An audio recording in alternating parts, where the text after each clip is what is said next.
kanyang pangalan. Ikaw ang Panginoon ng mga Panginoon, ikaw ang Hari ng mga hari. Purihin ka magpakailanpaman. Hallelujah, hallelujah.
Dakilang El Shaddai, Ama naming nasa langit, pinupuri ka namin at pinupuri din namin, O Diyos, ang bugtong mong anak na si Jesucristo na aming Panginoon at tanging tagapagligtas.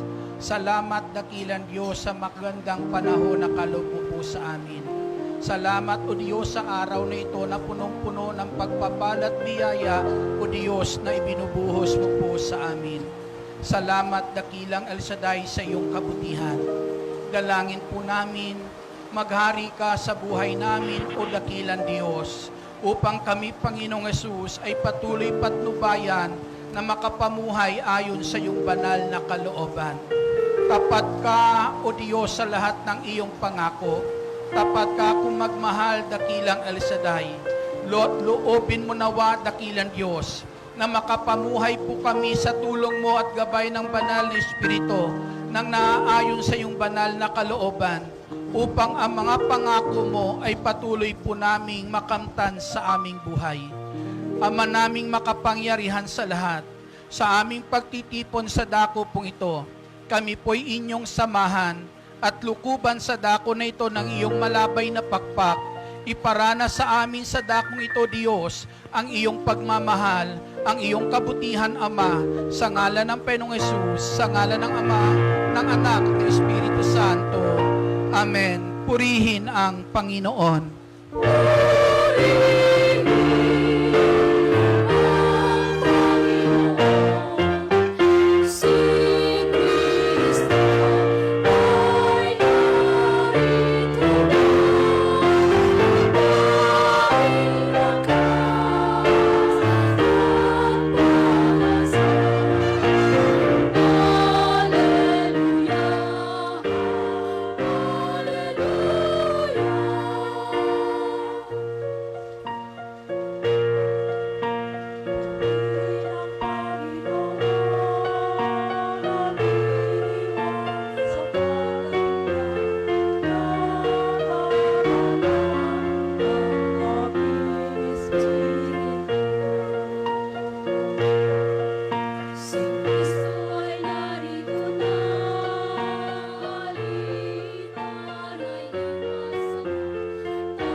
At ang mabuting balita o ang salita ng Diyos ay ating tunghayan mula po sa sulat ni San Pablo sa mga taga-Roma, kabanata po ay 6, simula po sa talatang 1 hanggang susunod na mga talata. Ano ngayon ang masasabi natin? Patuloy ba tayong magkakasala upang sumagana sa atin ang kagandahang loob ng Diyos? Hindi. Tayo'y patay na sa kasalanan, kaya't hindi na tayo dapat mamuhay sa pagkakasala. Hindi ba ninyo nalalaman na tayong lahat na nabautismuhan kay Kristo Jesus ay nabautismuhan sa kanyang kamatayan? Sa makatuwid, tayo'y namatay at inilibing na kasama niya sa pamamagitan ng bautismo upang kung paanong binuhay na muli si Kristo sa pamamagitan ng dakilang kapangyarihan ng Ama, tayo'y namay mabubuhay sa isang bagong pamumuhay. Sapagkat kung nakaisa tayo ni Kristo sa isang kamatayan tulad ng kanyang kamatayan, tiyak na makakaisa niya tayo sa isang muling pagkabuhay tulad ng kanyang pagkabuhay. Alam natin ang dati nating pagkatao ay ipinakong kasama niya upang mamatay ang makasalanang katawan at nang hindi na tayo maalipin pa ng kasalanan. Sapagkat ang namatay na ay pinalaya mula sa kapangyarihan ng kasalanan. Ngunit tayo'y naniniwalang mabubuhay tayong kasama ni Kristo kung mamatay tayong kasama niya. Alam nating si Kristo na muling binuhay ay hindi na muling mamamatay. Wala nang kapangyarihan sa kanya ang kamatayan. Nang siya'y mamatay, namatay siya ng minsanan para sa kasalanan at nabuhay, at ang buhay niya ngayon ay para sa Diyos. Kaya dapat ninyong ibilang ang inyong sarili na patay na sa kasalanan, datapwat buhay naman para sa Diyos sa inyong pakikipag-isa kay Kristo Jesus. Ito ang salita ng Diyos. Purihin natin ang Diyos sa pagkabasa ng kanyang salita. Malakas na papuri para sa Panginoon. Hallelujah. Sa Kanya ang lahat ng kapurihan, sa lahat ng kabutihang walang sawang ginagawa po ng Diyos, at higit sa lahat, sa biyaya ng buhay na kaloob niya po sa atin lahat. Amen? Kayo po ba'y handa ng makinig? Ang lahat ng handa po, pwede nang maupo.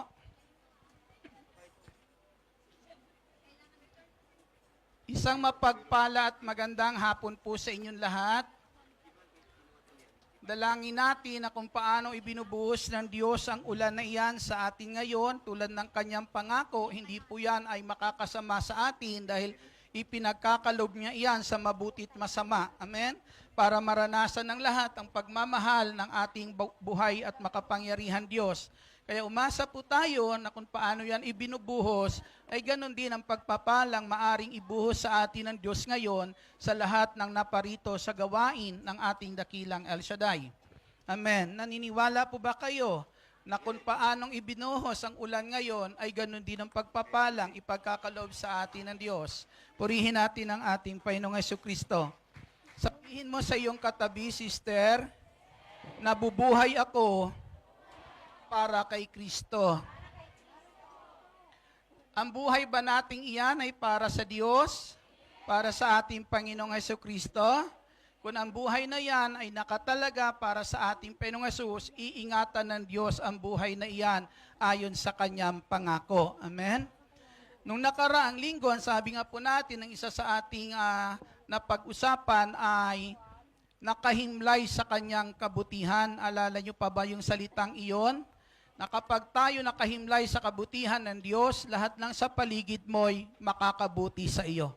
Amen? Walang makakasama ng anuman mayroon tayo sa ating paligid sapagkat ang lahat ng naririyan ay kabutihan mayroon ang ating Diyos.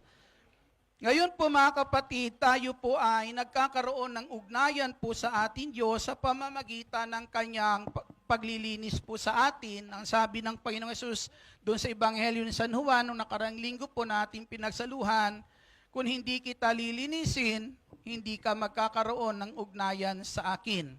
At tayo po'y patuloy na lilininis ng Diyos sa pagitan po ng kanyang salita, sapagkat ang sabi nga, sa pamamagitan ng salita ng Diyos, tayo'y kanyang nililinis ayon sa Ebanghelyo ni San Juan, Kabanata 15, talata po ay 3. Amen?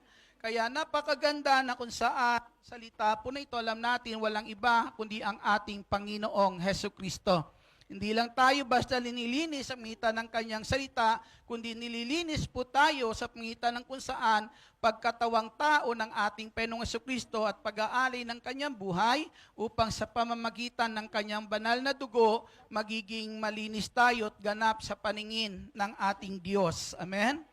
At ang paglilinis niya ng ating Panginoong Hesus, ang sabi nga po dito sa Ebanghelyo o sa sulat po ni Pablo, sa aklat ng Roma, kabanata po sa mga taga-Roma, kabanata po 3, at talata po ay 28. Ang sabi po rito, sapagkat maliwanag na ang tao'y pinawalang sala dahil sa pananalig kay Kristo, hindi sa pagtupad ng kautusan. Amen? Tayo pong lahat ay nilinis, pinawalang sala, sa pamamagitan o lininis o pinawawalang sala sa pamamagitan ng ating pananalig sa ating Panginoong Hesukristo, na ang pananalig po na yan ay isang grasya. Amen?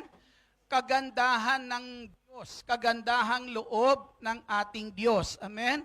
Hindi yan batay sa ating pagsunod sa kautusan, bagkus ang sabi po yan ay bunga ng kagandahan ng loob ng Diyos, na kung tayo'y manalig lang sa ating Panginoong Hesukristo, tayo po'y magiging malinis at patuloy magkakaroon ng ugnayan sa ating Panginoong Hesus. Ang sabi nga sa sulat ni Santiago, kung ang bawat tao ay magbabalik lang loob sa Diyos sa pamamagitan ng ating Panginoong Hesukristo, lahat ng kasalanan ay pinapawi ng Diyos. Lahat ng kasalanan na taglay ng taong iyan ay pinapawi po ng ating Panginoong Hesukristo. Palakpakan po natin ang ating Panginoong Hesus. Hallelujah! Patuloy po natin na buksan ang pintuan ng puso po natin sa salita po ng Diyos na nais po ihatid sa atin sa hapon pong ito, na kung saan po nais ng Diyos ay mapagpala po ang buhay ng bawat isa po sa atin. Ang tunay na nilinis na ng ating Panginoong Hesukristo sa anumang taglay na kasalanan po, mga kapatid, yan yung tao na kung saan ay itinuturing patay. Pumalakpak nga po yung mga patay.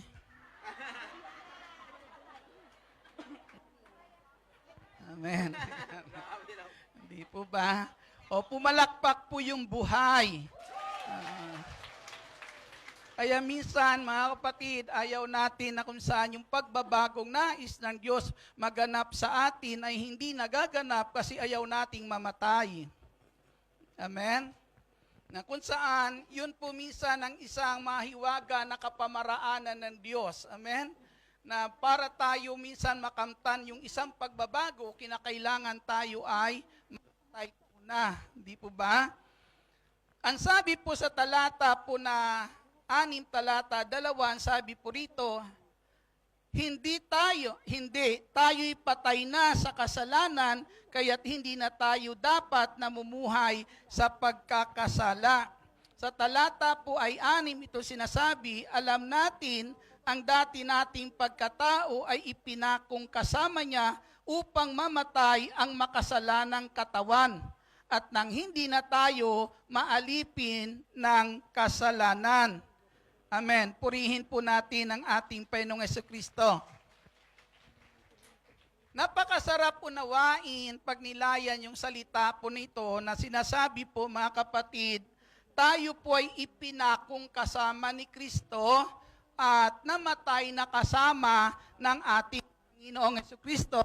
At ito po ay, sabi po, nagaganap yan sa buhay po natin nung tayo po ay nabautismuhan. Amen? Sa pangalan po ng ating Panginoong Hesukristo. Kaya mga kapatid, sa ating Panginoong Hesus, ang sabi po dyan, yung katawan na yan ay patay na.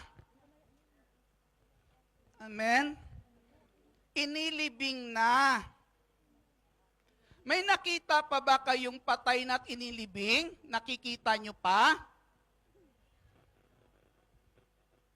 Kapag patay na at inilibing, hindi mo na nakikita. Purihin natin ang ating Panginoong Hesukristo. Amen? Kapag po yan ay patay na, tapos inilibing, ibig sabihin yan, hindi na po natin iyan nakikita. Nung likhain ng Diyos ang tao, sa daigdig po na ito, nilikha niya ang kalarawan niya. Amen? At matapos ang likhain na kalarawan niya, sinabi po ng Diyos sa tao ay, magpakarami kayo. Humayo kayo at punuin ninyo ng inyong supling ang buong daigdig. Punuin ninyo ng inyong supling ang buong daigdig. Amen? Hindi po yan sinabi ng Diyos nung ang tao'y palayasin niya sa halamanan.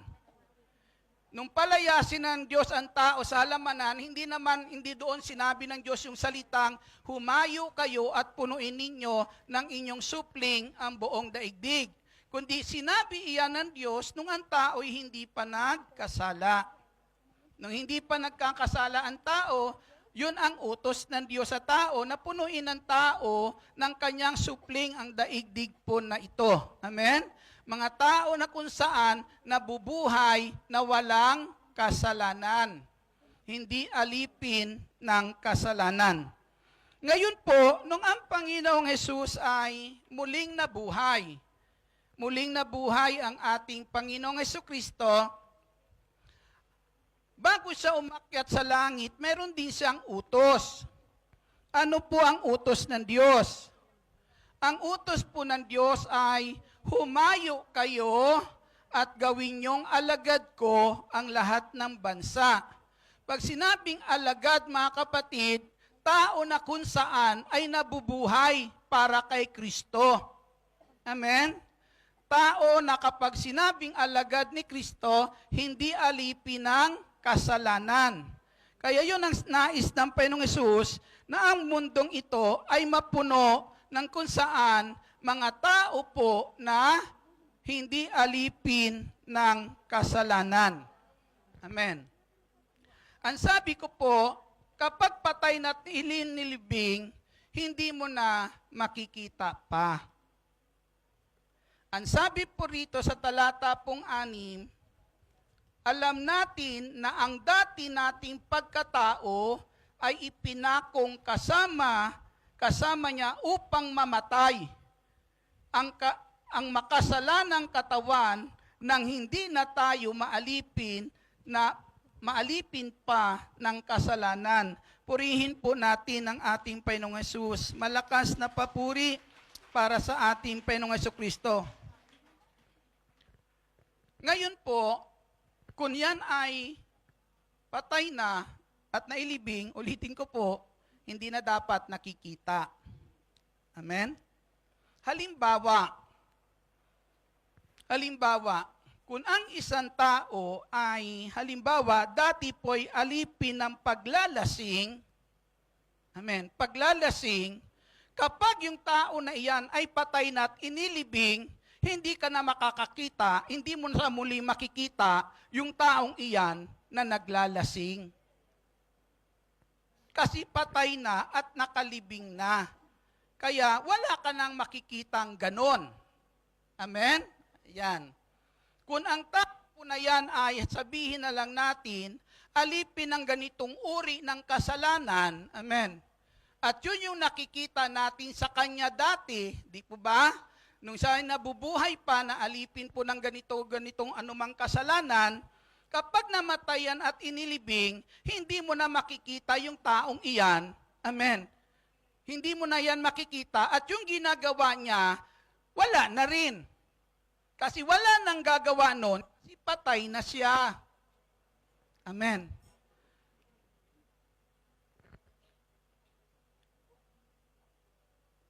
Nakikita mo pa ba sa iyo yung katawang iyan? Kita mo pa ba sa iyo yung katawang alipin ng kasalanan. Dapat ikaw mismo nakikita natin iyan. Amen.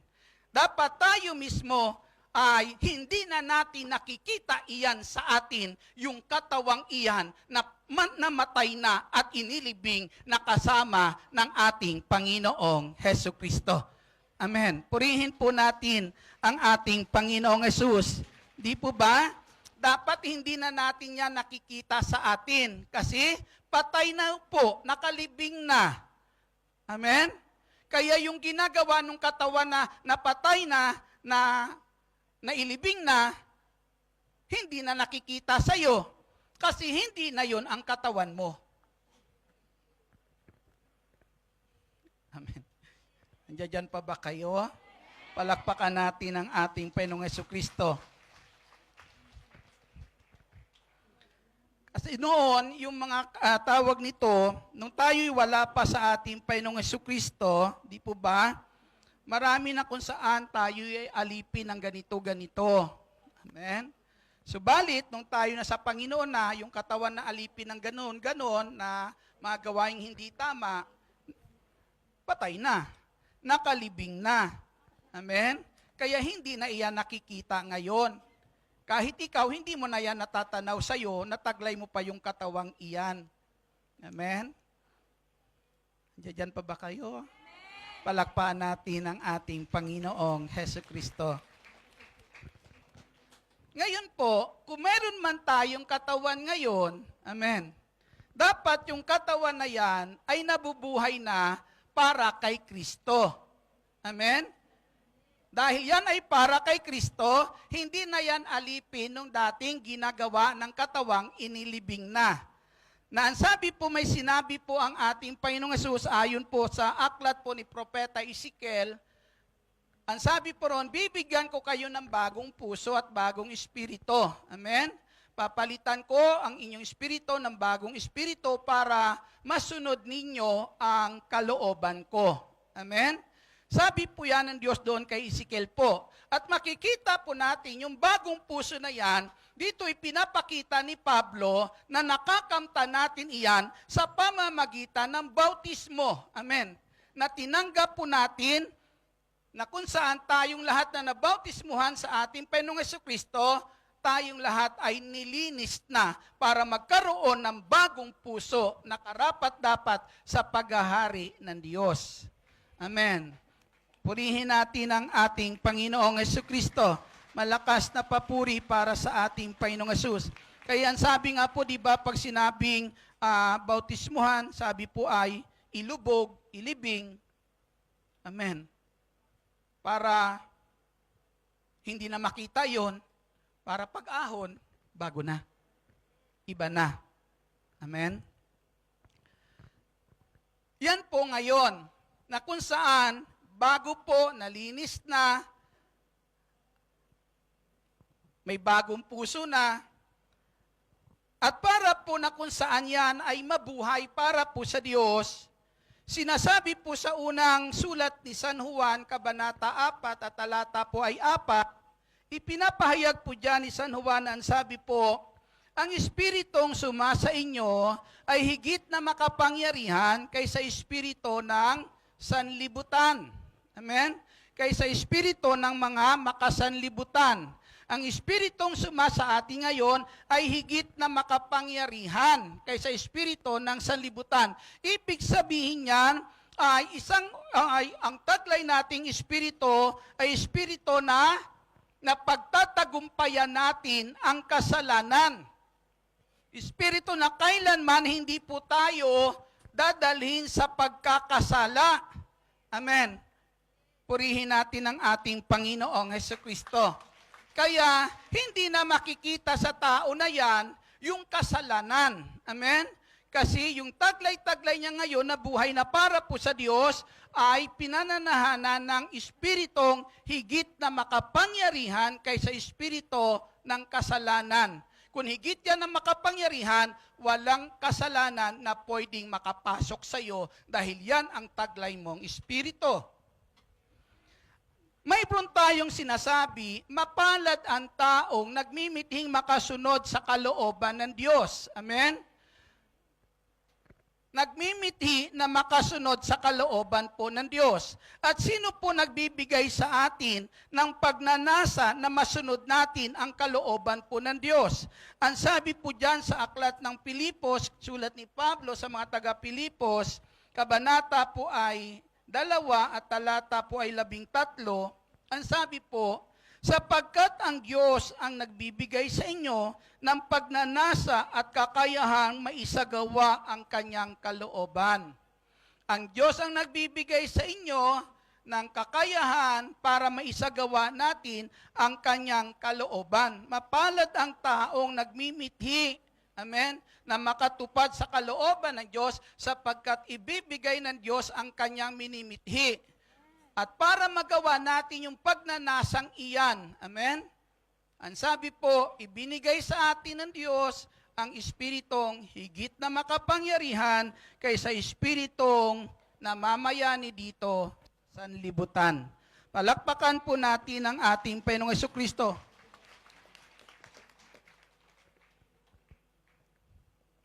Hindi kayang gapiin, amen, yung espiritong meron sa'yo.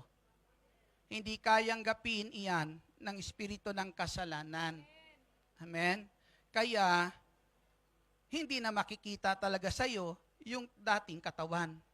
Ang makikita na sa'yo ngayon, isang katawan na kung saan nabubuhay para kay Kristo. Amen. Purihin po natin ang ating Panginoong Hesus.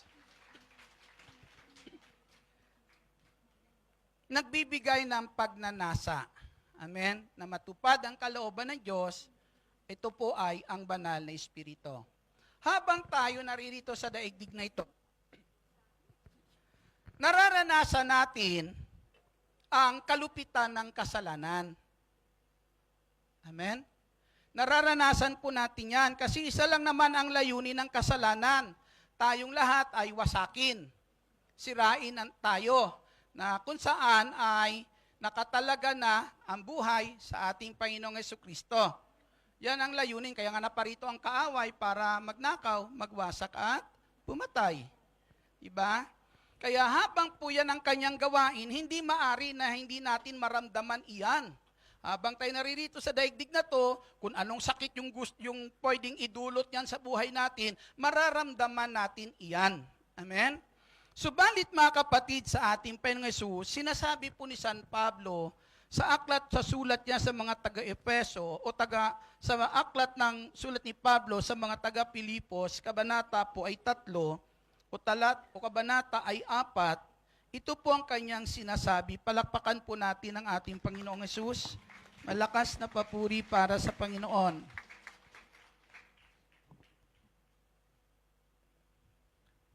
Ang iba yung aking naisulat, yan.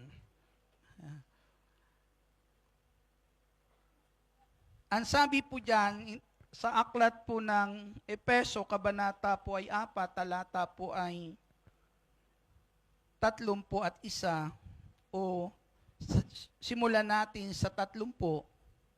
At huwag ninyong dulutan ng pighati ang Espiritu Santo, sapagkat ito ang tatak ng Diyos sa inyo, ang katibayan ng inyong katubusan pagdating ng takdang araw. Alisin na ninyo ang lahat ng sama ng loob, galit at puot. Huwag na kayong mambubulyaw, manlalait at mananakit ng damdamin ng kapwa. Sa halip maging mabait kayo at maawain sa isa't isa at magpatawaran tulad ng pagpapatawad sa inyo ng Diyos sa pamamagitan ni Kristo. Purihin natin ang ating Panginoong Hesus. Nararamdaman natin ang idinudulot ng kasalanan. Amen? Na anuman ang ginagawa niya sa atin, yung sakit na madulot niyan ay nararanasan po natin. Pero itong sinasabi ni San Pablo, anumang gawin ng kasalanan sa buhay niya, amen, anumang sakit ang pwedeng idulot niyan sa buhay niya, ang sabi ni San Pablo, hindi siya nagkakaroon ng pagnanasang magkaroon ng sama ng loob. Amen. Hindi siya nagkakaroon ng pagnanasa na magkaroon ng sama ng loob. Hindi siya nagkaroon ng pagnanasa na magalit. Hindi siya nagkakaroon ng pagnanasa na magkaroon ng puot. Amen? At ang sabi po dyan, mga kapatid, hindi siya nagkakaroon ng pagnanasa na gumanti, bulyawan ang sinuman, laitin ang sinuman, saktan ang sinuman. Hindi siya nagkakaroon ng ganong pagnanasa. Kasi yung katawan, mayroon siya, nung sandali na yan, iba ang ninanasa. Walang ibang ninanasa, kundi ang masunod ang kalooban ng Diyos. Purihin po natin ang ating Panginoon. Hallelujah. Mayroon pong nautusan. Nung utusan siya, ganito. Sabihin mo sa kanya, dito na ako. Kasi may usapan kami. Ay dumating. Ito na ngayon. Nung dumating po, ang ginawa ay ganito. Sabi niya, makisuyo nga, pakisabi mo kay andito na ako. Iti, sinabi naman na utusan, di po ba? Nung mautusan, sabi po, ay, andyan na po si inaantay po kayo. Tapos ang sagot, bakit? Alam mo may ginagawa ako. Hindi ba siya makapag-antay?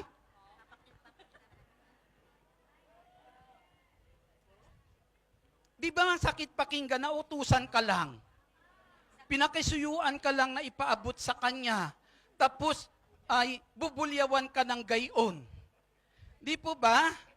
Talaga masakit po iyon, mga kapatid. Pero tingnan niyo po, yung ginawa niyang iyon, doble po ang nasaktan. Sino po yung nasaktan pang isa? Yung nagsabi, andito na ako. Bakit? Kasi mismo doon sa taong binulyawan niya, para niyang sinasabi, sino ba yan? Ano bang kwenta niyan? Amen? Doon mismo, sinasabi mo rin, na tila bagay yung taong yan, walang halaga sa iyo. Nilait mo din. Di po ba? Na ang sabi po, wala dapat yung pagnanasang iyan na magawa yung mga ganon, wala na sa atin iyan, sabi ni Pablo, wala na sa akin iyan. Amen? Dahil hindi na iyan ang aking pinagnanasaan. Ang sabi po dyan, ang pinagnanasaan na ni Pablo magawa sa kanyang buhay, ang sabi po kung paano kayo ginawa ng Diyos, kung paano ipinadama sa inyo ng Diyos ang kagandahang loob, ang sabi po, yan ang inyong dapat pinagnanasaan magawa sa buhay niyo. Amen. Purihin po natin ang ating Panginoon. Andiyan dyan pa po ba kayo? Ha? Ba? Mabait ba ang Diyos? Sino nagsasabing mabait ang Diyos? Palakpakan po natin ang ating Panginoong Hesukristo. Kaya minsan, kaya yan ang sinabi po ni Santiago, na ang sino mang nagbabalik loob na talaga sa Diyos, napapawi ang lahat ng kasalanan. Amen? Yung dating mga pagnanasa, bunga ng kasalanan, nawawala na po iyon. Iba na yung nagiging nasa ng tao pong ito at walang iba, kundi kung ano, yung tunay na kung saan kalugod-lugod para sa ating Panginoong Hesukristo. Palakpakan po natin ang ating Panginoong Jesus.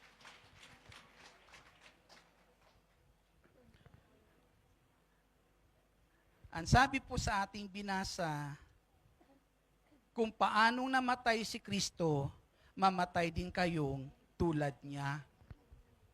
Amen. Kung paanong namatay ang Panginoong Hesus, mamatay din kayong tulad niya. Palakpakan natin ang ating Panginoong Hesukristo. Makaisa tayo sa kamatayan tulad ng kamatayan ng ating Panginoong Hesukristo. Ang Panginoong Hesus namatay na walang kasalanan. Amen. Namatay sang walang kasalanan. At nais po, ang sabi ni Pablo, dapat yan din ang ating mitiin sa buhay natin. mamatay tayong tulad ng ating Jesucristo. Ang sabi nga po dito sa binasa natin, ano ngayon ang sasabihin natin? Patuloy ba tayong magkakasala upang sumagana sa atin ang kagandahang loob ng Diyos? Sabi hindi. Amen? Anong ibig niya sabihin dyan? Dahil sa kagandahang loob ng Diyos, pinatawad tayo dahil sa ating pananalig kay Kristo. Pero sabi diyan, nangangahulugan ba yan dahil masagana ang habag ng Diyos, patuloy tayo sa pagkakasala? Ang sabi, hindi. Ibig sabihin, tigilan na natin iyan. Amen? Kundi ang sabi po diyan, ang buhay natin, sikapin natin, matulad ng taglay na buhay ng ating Jesucristo na maging hanggang sa kamatayan. Amen? Hanggang sa kamatayan, ang buhay na yan ay hindi nadungisan ng anumang uri ng karamdaman. Amen? Kaya dapat matanaw natin, yan ba ang ngayon ang katawan mayroon tayo? Amen?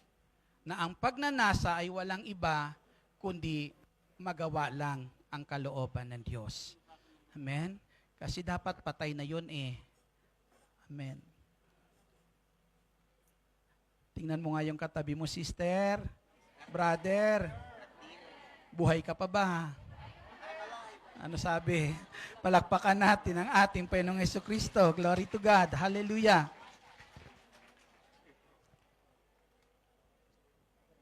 Sabi po sa sulat po sa aklat ng Hebreo, kabanata po ay 10, talata po ay 22, ipinapahayag dito ng salita po ng Diyos.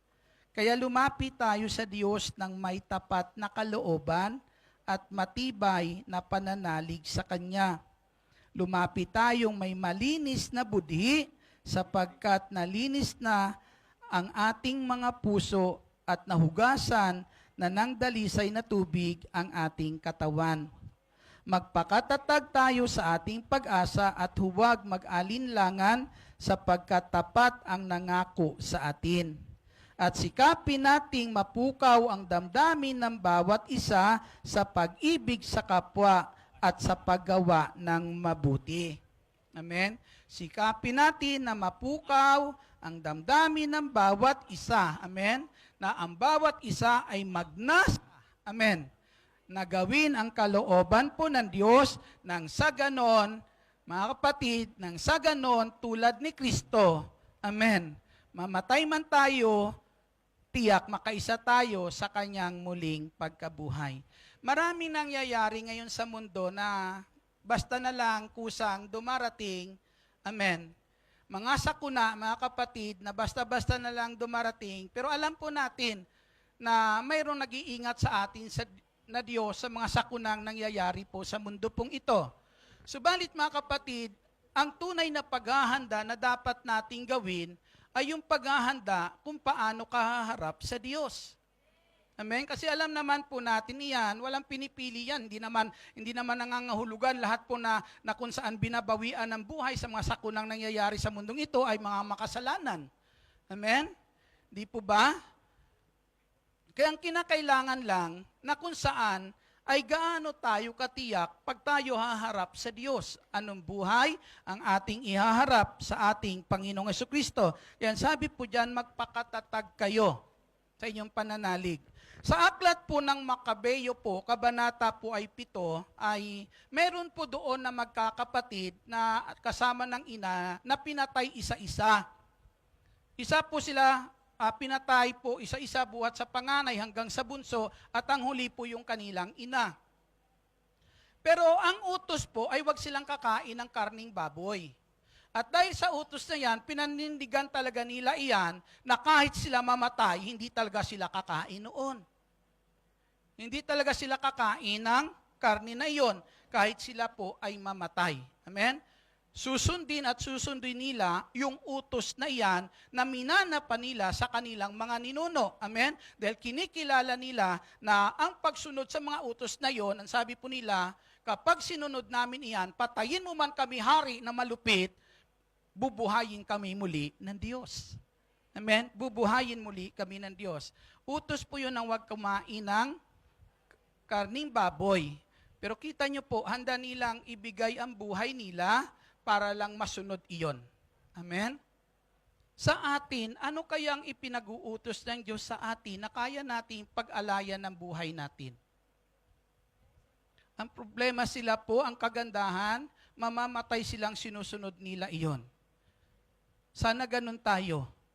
Sana wag naman na kung saan, mamatay na lang tayo na ayaw nating sundin. Meron bang ganun? Yung mamamatay na lang ayaw sundin? Di po ba? Simple lang minsan inuutos ng Lord magkaisa kayo. Amen. Di po ba? Pero minsan hindi yun ganun kadaling gawin yan Marami minsan na kung saan kinamamatayan na lang, hindi pa rin ginagawa yan Amen?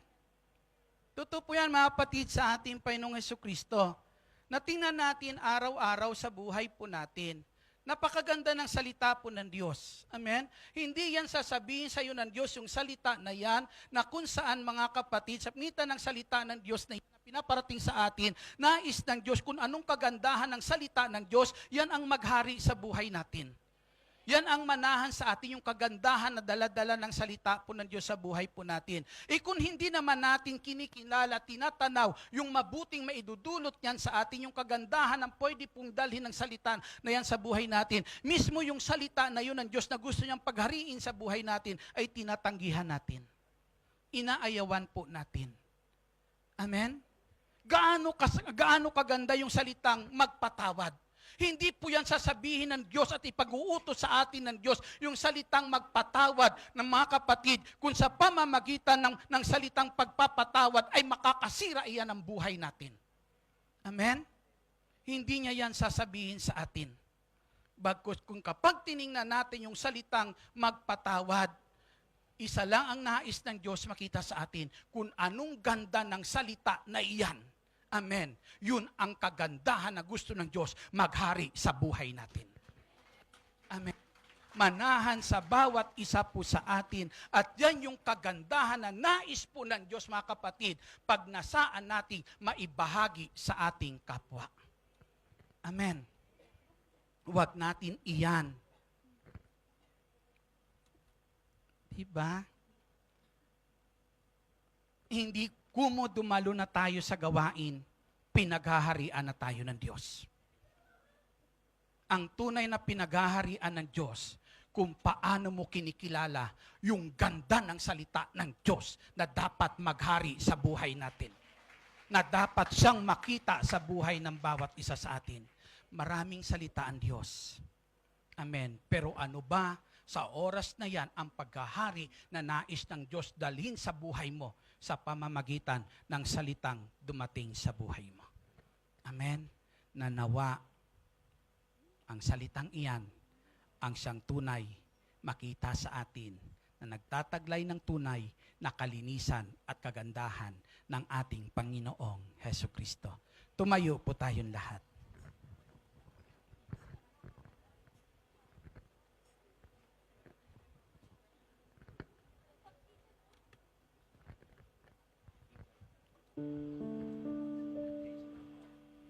Yuko po natin ang ating ulo.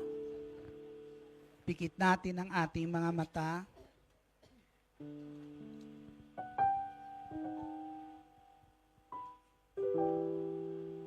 Tingnan mo ngayon, sa taglay mo na yan, na katawan, buhay. Tingnan mo ngayon kung anong kagandahan ang inilagay ng Diyos sa katawang iyan. Anong kagandahan ang ipinaghahari ng Diyos sa katawang iyan? Para mismo ang katawang iyan ay mabuhay para sa Kanya.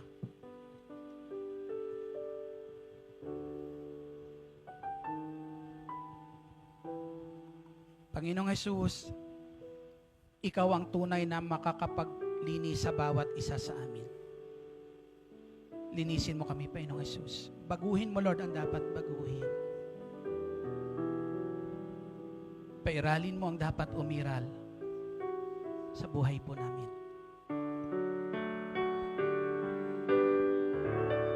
Gawin natin panalangin ang awitin pong ito.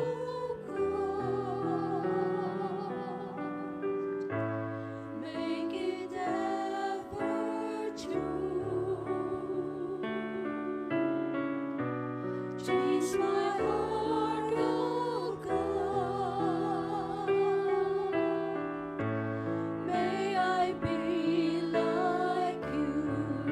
Change my heart, oh God. Change my heart, oh God. Make it ever true. Make it ever true. Change my heart. Change my heart, oh God.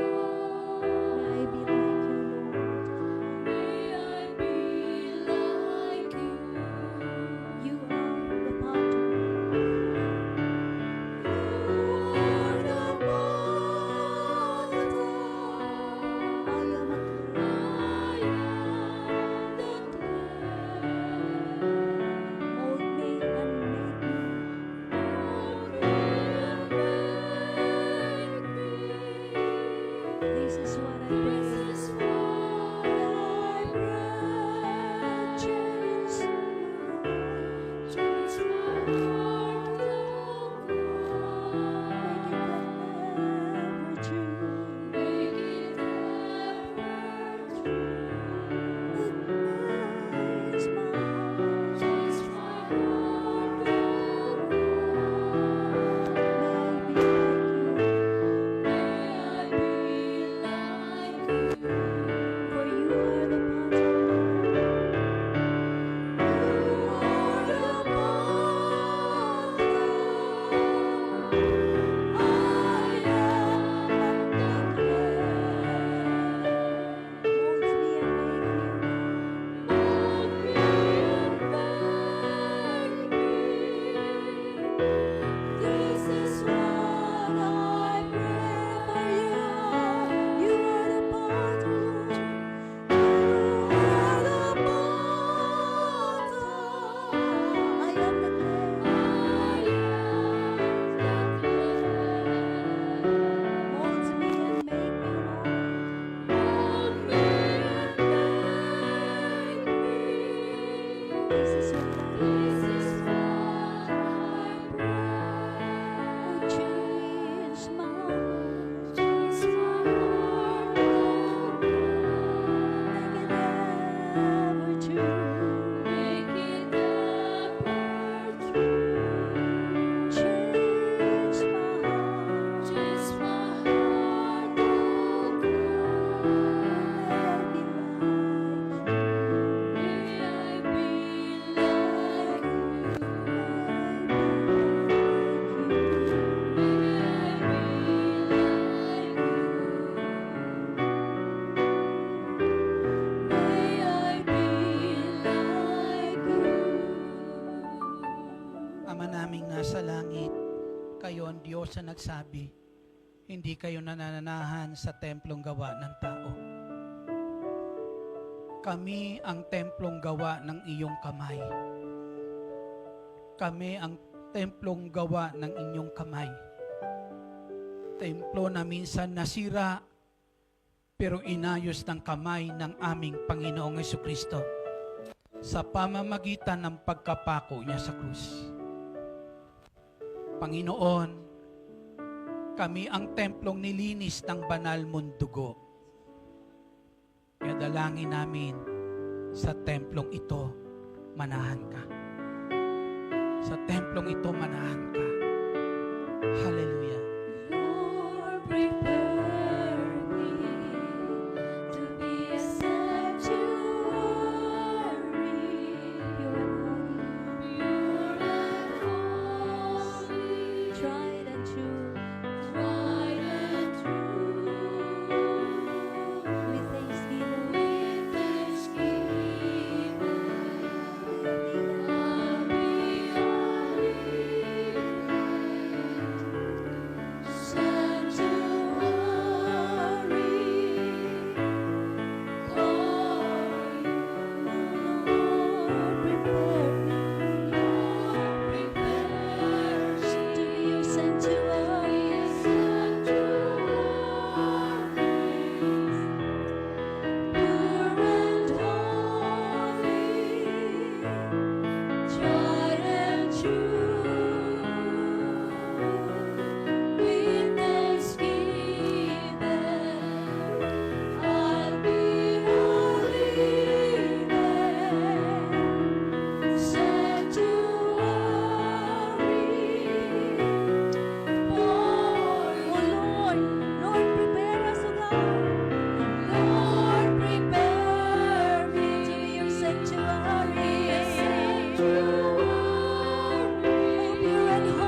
sambahin ang iyong pangalan.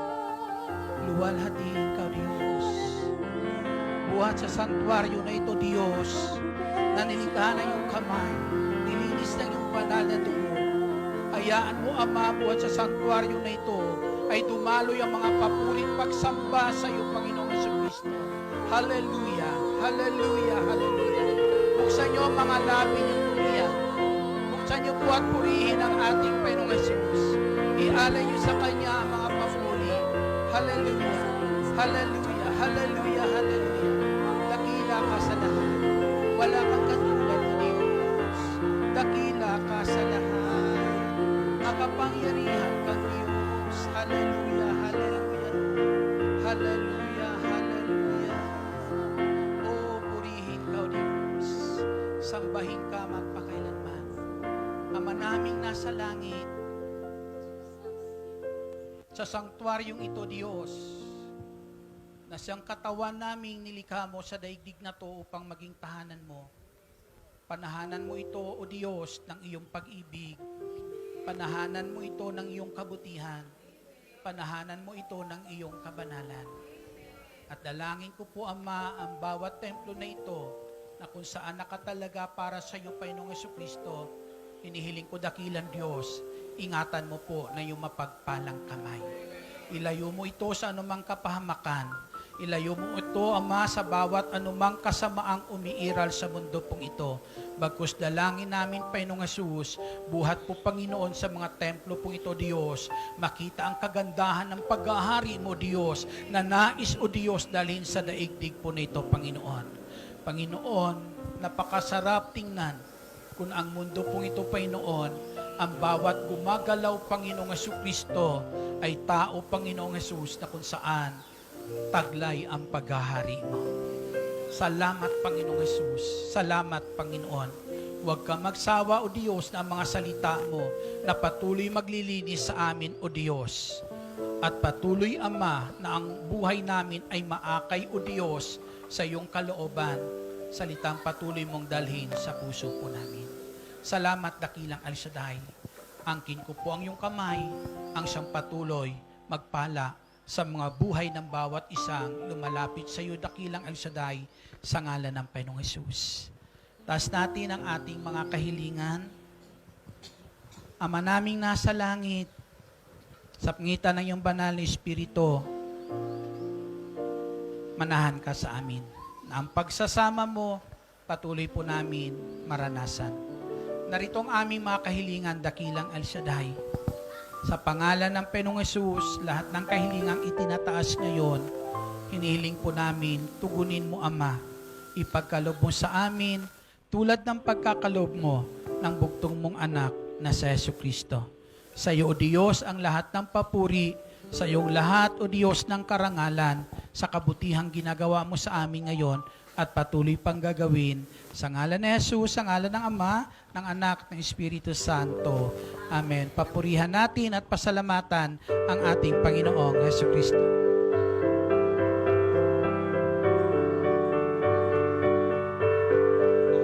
Salamat sa Diyos na tapat. Salamat sa Kanyang linaw. Salamat, ibinigay niya si Jesus Cristo. Salamat sa Diyos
Hallelujah. Katatapos lang ng ating gawain at pinahayag ni Brother Edgar Relasio ang mabuting balita. Bago tayo magsasalmo mga kapatid at maghiwalay-walay, ay konting katahimikan lang. Kasi nga, kilala nyo naman si Jeffrey, di ba? Si Jerry, since the very beginning, narito na sa atin. Naglilingkod siya from Monday to Sunday. So, magpupurgod na siya. So, bilang purgod na ay pabaunan natin siya bago umalis. Oo naman. Pakakantahin natin siya. Kakanta para sa inyo lahat. Amen. So, ito yung ating pabaon sa kanya. At bago yan, aawitan tayo ni Brother Jeff. At yan, habang tayo inaawitan ni Brother Jeff, ay bigyan natin siya ng pabaon pag-uwi. Sa Mark na. Kaya, Brother Jeff, your stage is yours. Hello, my God.